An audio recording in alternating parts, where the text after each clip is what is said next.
Hey guys, it's Chef Jason, your Ace Hardware Grill expert. You voted, that's right, it's asparagus on the Weber, and it is time for us to get cooking. All right, you can see on this asparagus, right, with a little bit of that, what we call wood, or a little bit of that fibrous part. What I like to do is line these guys up here and just give a quick trim through that fiber to get that out of there, and you're left with some absolutely beautiful asparagus. Now, what we're gonna do next is we're gonna go ahead and lay this in our pan. So we'll take the rubber bands off, lay this in our pan, just like so.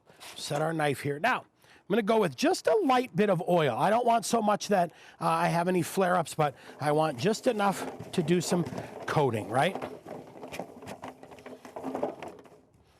Then, go ahead and take our gloves off here. And now, it is time to get this seasoned. So we'll let this guy sit, we'll get the grill fired up, and that is it, right? Quick and painless, we're into asparagus. All right, so we're gonna cook hot and fast because that is how we are going to get the best flavor. So, grill is started, we are ready to go. We're gonna let this guy heat up now into that 500-degree range.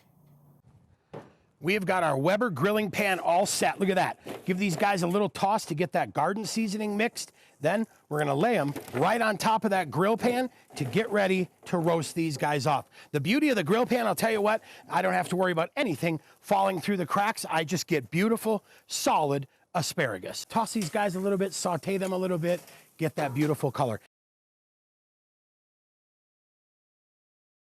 I'm gonna put a little fire honey, just a tiny bit, in my basting pot. Maybe a little bit more.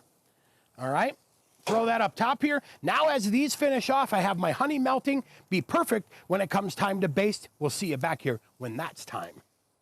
All right, talk about super fast. Total cook time right now, we're at about 6 minutes. Again, cooking at 500, but now it's time to go ahead and give these guys a little fire honey baste. Well, there you have it. I mean, if you think about it, super fast. We're only talking 5 or 6 minutes to make some delicious, delicious asparagus on the Weber.